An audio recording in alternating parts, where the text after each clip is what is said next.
Hey everybody, this is Devin with Homeschool House Calls. I am your admin in your group tonight, and we are streaming in two groups, How Do I Homeschool and Homeschooling Supermoms.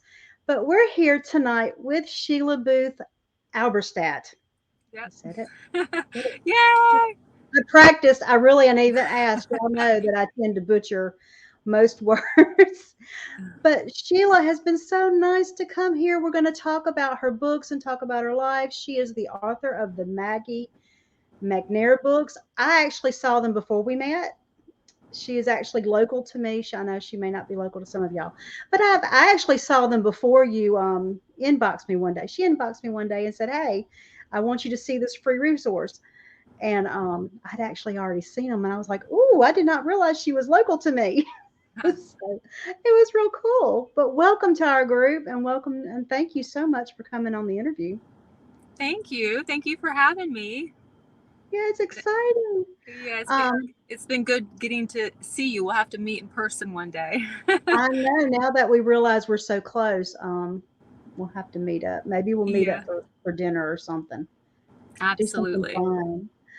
Um, so Sheila's a homeschool mom Yeah. like we are in our group. And I think it's amazing when I see, okay, my kids are trying to talk to me.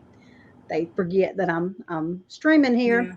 Yeah. Yeah. But you have how many kids do you have, Sheila? I have four of my own, but I raised my two nieces for about 8 years and all Oh, of that. So I feel like I have six, but four of let's mine. see. Four. And did you homeschool all of them, Um, or in bits or I pieces? did actually. The four of mine I did, but not all. Like I have two older set kids, and then I have younger. So it's not all for the older for their all of their grade levels, but I did at some point. I think the critical Hmm. time and the middle school age. So Oh, it's important. I think middle school has become my favorite. yeah. So yeah, I did that too. I have four that are all together, and then I Mhm. have my surprise. She's six, Oh and yeah. it's Yeah. like she's all by herself. I have the two teens I still teach, and then I well, kind of, but then I have her, and it's really is weird, isn't it, when you have those two sets? It is. It is weird. It's really weird because now I feel like I'm the oldest mom and all of the happenings with my youngest, and I feel I'm actually a Guarantee. grandmother now. So Oh it's my gosh! it's really weird, but you know, I'm looking forward to grandmother days. yeah, it's yeah, it's amazing. It's like you know how everybody says, "Oh, just wait until you have a child. It's going to be so amazing." And you're always like, "Oh, yeah, yeah, yeah." But then when you have a child, it's just you just don't even know how your heart can love that much. And you hear the same thing about being a grandmother, and it is so true. It is Oh my just gosh, I can't amazing. wait. So, I can't wait. I'm looking forward to yeah. it. So, how does your homeschool journey start? How did y'all start? Well, I started with my two oldest kids back, I don't even remember how long ago. One of them is 28 now, and the other one is 24. And so it was one of those situations where I didn't want them, I just wanted them at home. It was for selfish reasons because I wanted to be with them and I didn't want to, lose that connection with them. But back then, it was totally different because, we didn't have social media. I think cell Yeah. phones were just becoming a thing. So it was a lot easier. I mean, my kids played outside like I did Hmm. until it was dark, and we it was just a very different environment. And then, so probably maybe 3 or 4 years of their schooling, I let them go to high school. I mean, this, I don't know. I don't know if I would do things differently because I feel like my destiny was planned out. So I'm okay with it. But high school was tough. And I Yeah. think it's because I homeschooled them and then going in and when you're in small towns, it's a little clicky and it was Hmm. hard to fit in for them because the other kids had met their friends and things like that. Yeah. Then with my younger two set, I started, for example, my youngest is 14 and I started when she was in first grade. And, but I made that decision because I taught sixth grade at a Christian Hmm. school, and I realized how much time went into, you have children that need extra help in the class. And, I just felt like there's a lot of time wasted going to the bathroom breaks and lunch break and snack break Mm-hmm. and PE. And I was like, I could really do this at home and get it knocked out a lot sooner and then do real life things with them. Like when I say real life things with them, I'm the Yeah. kind of mom that would send my kids into the grocery store at 10, 11 years old and make them go buy dinner and give them a list and just I just put more responsibility on them so that they could acquire the real live living lessons that we all have to endure. so I Yeah, and I think incorporated it's that. important. I'm sorry, what were you gonna say? Um, Oh no, did we get Journey. disconnected? Where did that start? I'm Just a sorry. little bit, but it's okay. Okay. Would you say what happened with what journey? With your writing journey, when did that happen? How did that start? Okay, the writing started, and I always have to kind of go back and tell this part of the story, but when I was in school, I was never really great at any one thing. Like I wasn't great in academics or in sports or band or whatever. But there was a poetry contest that I entered, and I think I was 14, and I wrote a poem about my father who raised me had just passed away, and so it was my way to kind of share my heart and to get it out, and it won. Mm-hmm. And I thought, maybe I'm good at something, and it was like on a state level, so I was excited about that. And that's when I think I really felt that I had a gift for expressing my feelings and being able to tug on heartstrings and things like that. So when I was about 23, I actually wrote my first children's book. And the reason why I wrote it was because I couldn't explain to my 2.5-year-old at the time how do you explain death to them, for example. It's so final for them. So how do you explain it to them? And her grandfather at the time was dying. So I wrote a children's book and thought I'm going to just have it illustrated and publish it and just help children. Well, the day that I wrote it, my really good friend's child had just drowned in a drowning accident in Montana, because I lived in Montana. And I just knew, okay, that's it. It's almost like, at the time I didn't know God. I know God now, but it was almost as though I was being prepared and sent to write something like that. So then, I went through the whole motion of opening an insurance agency and working that for 4 years.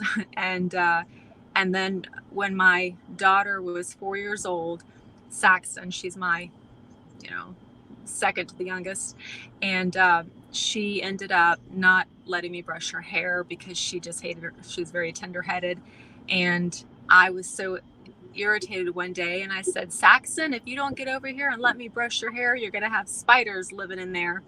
And I thought, what a great story that would be. So that's the day that I wrote that book, and it just kind of came out. So it was a really special book because it's really what started the whole Maggie McNair.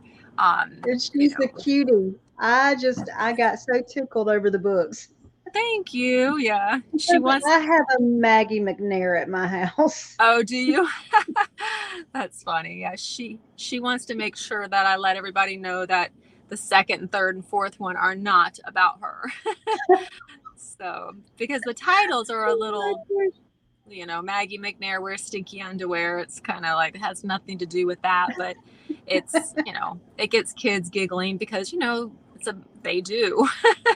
So at certain ages, they definitely, we call it potty humor. yeah, They definitely have that. That's right. That's right. So Whatever works. yeah. So the writing basically and then through all of that, I was writing. I started ghost writing for people, and I was hired to, like the University of West Florida hired me to write some of their or their, I guess it's a statewide books to help kids limit screen time, or get enough the proper exercise each day, and Mm-hmm. drink enough water and no sugary drinks. And I thought, how am I going to make that fun? How do you write a children's book and make that fun? But between me and the illustrator, which I think is a beautiful blend in a marriage with children's books, I think we made Mm-hmm. it work. And so yeah, so I just, I really, my heart and my passion is really teaching. I mean, that's where even when I worked in the Yeah. insurance agency, I spent too much time educating my customers about their policy when they probably could have cared less. Just make sure we're covered, and that's all we care about. But I would go on and this and that. And I would go to like the high schools and teach them why they're, Mm-hmm. I like to get to the nitty gritty of the whys.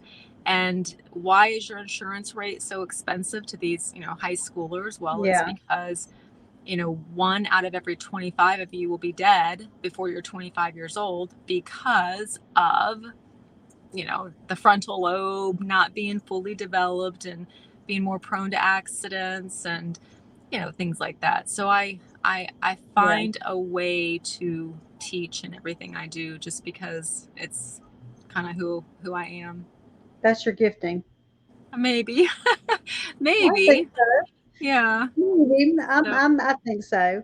So with Maggie McNair, I know you said there was a lot of resources that were that there, and guys, y'all can find the YouTube channel and the resources posted above the video, and definitely check them out because those are awesome to have.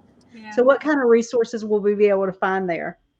Well, on my YouTube channel, it's fairly. I'm not the best in social media marketing and marketing in general. I'm good about the old school, but this new This new SEO stuff, and all this new and just stuff, as soon as you learn it, it changes. oh my goodness, it's just terrible. So it just hurts my brain. But the YouTube channel will have just some of the little projects that we've done. I think there Mhm. might be two YouTube channels, but it's kind of like the new and the old. But the one that's listed above is, there are 4 books there that you can do read-alongs with if you have young children. It's really a Mhm. fun way to get children to want to brush their teeth, to want to take baths, but in a comical way. So it's not preachy and Yes. do this and do that, but it takes the whys out of a lot of things Yeah. that they wonder, why do I have to brush my hair? So, and then you can go to the website, which is Mm. svabooks.com. And on there, there's also resources as far as printables and coloring pages and some fun recipes for kids, just to make eating, a little more appetizing to them. So, Mm, yeah. it's And fun. yeah, it is. It's a lot of fun. So, and and I do want to just share, since I do have, Yeah. maybe a little bit of an audience, I don't know, but um writing a children's book, it may seem, I think every one of us have a story in us, but we just don't Mhm. necessarily know how to do it. And they're like, how to get it published. And because of social media and because of the everything being online, every one of us has the ability to publish a book and put it on Yes. Amazon and Ingram. And if you do things correctly, yes, you can make a lot of money. It's a lot, to me, it's a lot better this way than going with publishing companies sometimes, unless you're like a Dr. Seuss or whatever. Mhm. But you're able to reach a broad, a broader, internationally, and an audience all online, versus having to market yourself and promote it. Even though the publishing company does some, people don't realize that the author is responsible for a lot of that, and growing a following, etc. All of that helps in anything that we do, but writing a book is a lot easier than a lot of you think. And part of my ministry is helping others make their dreams come true. Yes. And so, but that gets also very time consuming, because it seems like once a week I'm helping somebody publish a book, and Mm-hmm. so at some point I'm trying to get everything in a PDF form so that people can print it up and check off on their list all the things that they need to do, because really it's not hard, it's just a lot of little steps, but very doable. Yeah. And and I have an 11-year-old author, and because I'm a publisher too, and she just turned 12, but when she was 11 she wrote a great story. And so you're never too young and you're never too old. You can That is write awesome. whenever you want. Yeah, So we love my 13-year-old has done 2 interviews with authors, and I oh, call it nice. Olivia Talks. Now, I can't get her to do much now, but this was when she was 11. So Yeah. we would look for homeschool authors that she could read the book and then interview them. It was my way of getting her to read, because she didn't Yeah, like it. but She not didn't like only reading, but it was creative, and she would do right. it because we were doing something creative. Right, and that's what I think is so brilliant with homeschool moms. I can't speak for all of us, but I know that it's almost like I don't know if I should use the word empower my kids, but I give them that, Mhm. yes, go, like, for your daughter to be interviewing the author. I mean, that's really exercising great Yeah. communication skills for her. And she did fabulous. I wish I could get her to do more because she Yeah. was so cute. Yeah. And Oh. she Yeah. had such great questions, but she took it serious. That now she's done 3, and then she hit that age where it wasn't so fun anymore, and I'm Right. hoping she'll pick it back up because Right. she's got some interviewing skills. She was Right. good. Ah, She that's really, good. yeah, Right. she was good. And my baby, everybody here who watches knows that Lisi likes to be live. Oh, Luckily, does she? she That's will cute. come around here. Yeah, maybe she can be your My, vlogger or something. yeah, maybe one day. Yeah. Yeah, social media.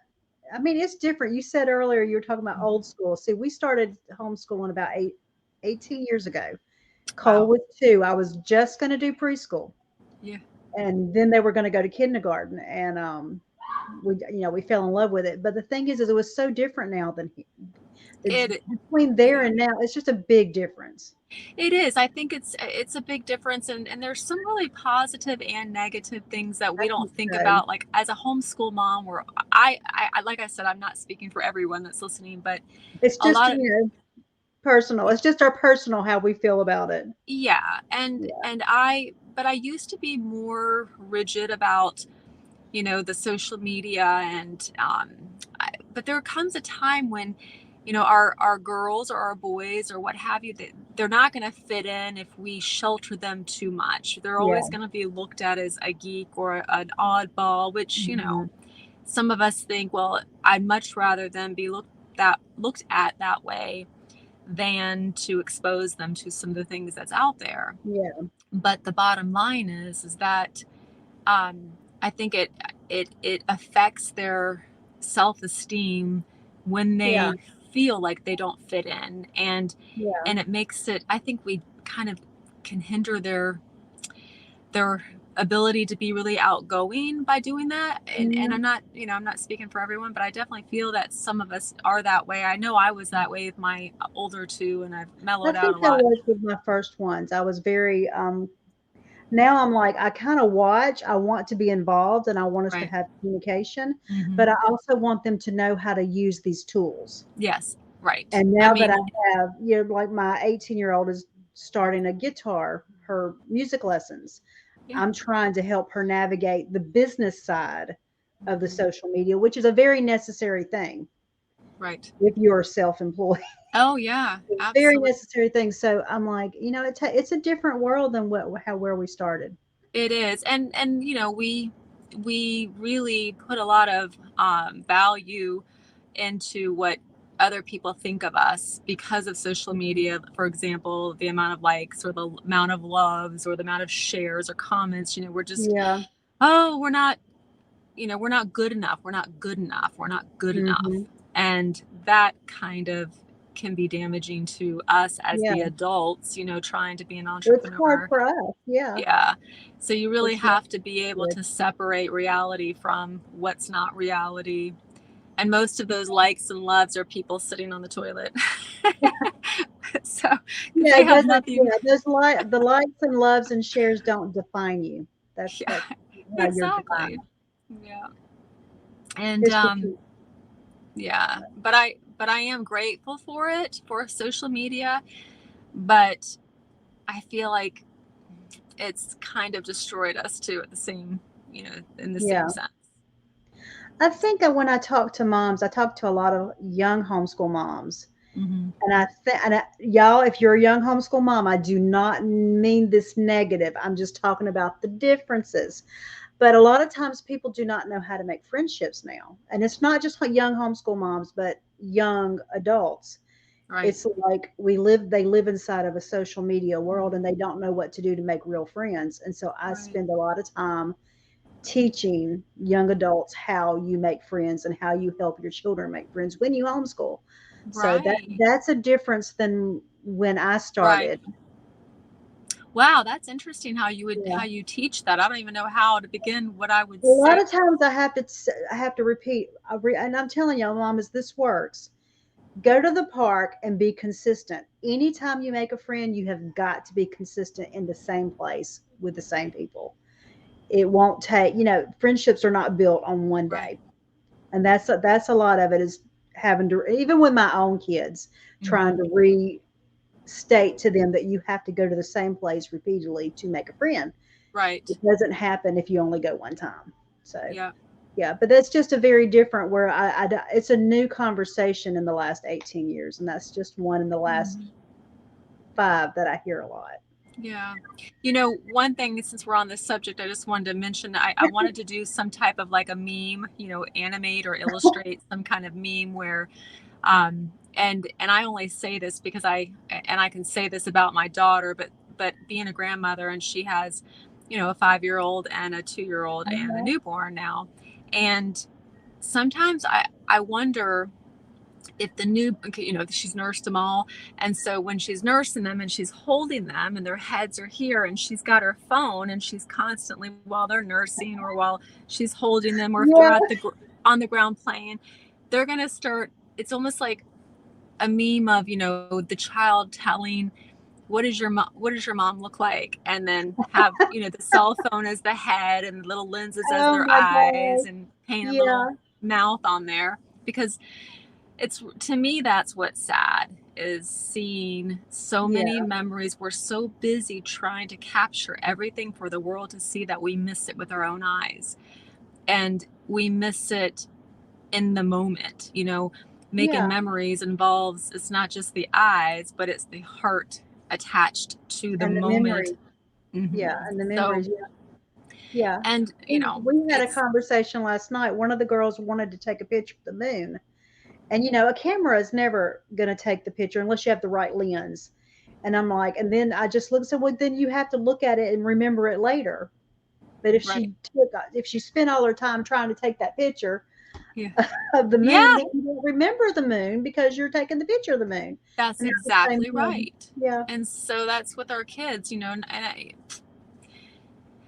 so at least my kids, my older ones now, they can take the picture and have it forever, where, I'd have to take the picture and run to the I camera store know. and give him the And roll. And yeah, I know. I know. It's just life has changed. And yeah. those, I love pictures, but I like the memories better. I Yeah. like the memories of cuddling my 6-year-old. She's my Oh, surprise, and I miss I those try to days. enjoy every moment because my big ones are leaving me faster than I want. Oh, I bet. And I've got a little bit of time with her, and I try to stop life and just enjoy every cuddle until she decides she doesn't want to give me anymore. Yeah. Oh, good for you. I Yeah. always base it on their knuckles. I don't want that little dimple in the knuckles. When Oh, I those things fill in, know. forget it. They're And the I even hugs. now, yeah, even now, my 20-year-old, I say, "Come sit by me, come sit by me, let me hold you." And Maybe once a week I get something. Well, at least you get that. Now, About once a week. is it a boy? Boy, he's my Boy. only boy. My Oh, girls are always all about me. My girls are all about me. oh, that's so But cute. Yeah, I only have one boy about too. So, one time a week he sits down. Yeah. And wow. he decided to do milkshake Mondays or milkshake Sundays or something. So every Sunday he'll make milkshakes for everybody in the house. So Well, you can't even those remember are if some of the it's Sunday benefits or you get. Monday, so Sunday or Monday. that's Whenever not good. sometimes it goes back and forth. So he based it on a TikTok video called Milkshake Mondays, and that's why I get confused. What day do we do this? But he makes those milkshakes Sunday or Monday, whenever he decides. Yeah. I think it, well, you broke up there for a second, but I think I Sorry. heard what she said. But Yeah. So anyway, do you have any encouragement left for you've given lots of encouragement. I have enjoyed my time with you today. oh, thank you. I have enjoyed it too. I don't even know. I think I was gonna, really try to encourage them about doing something. I mean, this life is so short here on this earth, and Yeah. I may not know a whole lot, but the one thing that I think I have learned is that, well, I will add this in. I don't know how many Christians. It doesn't really matter if you're Christian eh, or not Christian. We all have our own testimony in our own time. But when Yeah. I became a Christian, which wasn't until January 20th of 2011, prior to that, I knew nothing about any of it and didn't go, whatever, didn't read the Bible. I had no knowledge. I was just very ignorant when it came to Christianity. But when it happened to me, it completely changed me inside out. I mean, I With became that a new person. But because he but I does. but I've learned over all these years of being a Christian and not being a Christian that regardless, we are to be light to the Mhm. others. And judging, I mean, the judging of whether it's adults or our children, we go through that with our kids, and other people judging them because of what they look like or what they know or what they don't know or whatever it may be. And I've just learned to be the light. And this is another huge thing in that, quit having such high expectations for That's people, good. for others. And I think that's probably two of the things that I, have to remind myself every day. My days are filled. I create that. And sometimes I wish that maybe I should um, not be so busy and devote my time to my kids and my husband and Mhm. my home. Uh, but I feel like God has put me in this world to be a light that Yeah. magnifies Him and encourages others and helps others. And so it's kind of like I just feel like I'd like to leave on that note with, it's, we've got to do what we want to do in this time. But, if you're led to do something, absolutely. But wherever we go, no matter what we do, seeking God's wisdom and asking to be in His will is by far the most important thing that Yes. we could ever do. So, and I'm not religious. I really am not. I absolutely am a Christian, but I'm not preachy. I used to be, but I'm not anymore. um, but I just want to love people, and I Yeah. want them to love me back. So That's how I feel. yeah, But I my think I think homeschool mamas, y'all are my ministry. Whether you realize it yeah. or not, you are my Mm, ministry. You're who God gave me. yeah. And And actually, you put a post on your Facebook page one day, and I remembered, I think I commented on it or messaged you because it was one of those moments that the words, it was very short, whatever it was, I don't remember at the moment, but it just like, it was so yeah, profound that I had to sit on my bed, and I was just like, I felt like my mouth was open, like, wow, that was good. And I mean, that was just something that you wrote, just something short, yeah, that you wrote that because could really penetrate mo- into the heart. mamas are so important. I don't Yeah. think mothers realize how important they are. And I just have, I see, I'm going to cry because I have such a love for moms. And Oh, yeah, that's you so don't great. realize how important you are and how important you are to the success of your family. If Yeah, mamas, if mamas could ever see themselves the way I feel like God sees them, the way I see them, you could conquer anything. I'm yeah, like, and so I'm here to give mamas hope in what capacity you need it. So that's my job. But that's anyway, wonderful. that's my job to give Yeah, mamas that's a hope. and that's a beautiful job. I think that is so special. Isn't it funny how we all have our niche, you know, Yeah, what really makes us makes us who we are. Yeah. mine are kids. I think, you know, just I think because I had such a hard childhood. And Yeah, I mean, I'd much rather be with little kids than big people because they're just so real. they are. They tell you the truth. Yeah, they do. If we had more time, I'd tell you a funny story, but maybe another day. Maybe next time. Yeah, and we're definitely going to meet Okay, in sounds person. good. Definitely. Well, thank you so much for spending Thank time with you. us this evening. Thank I have enjoyed it so much.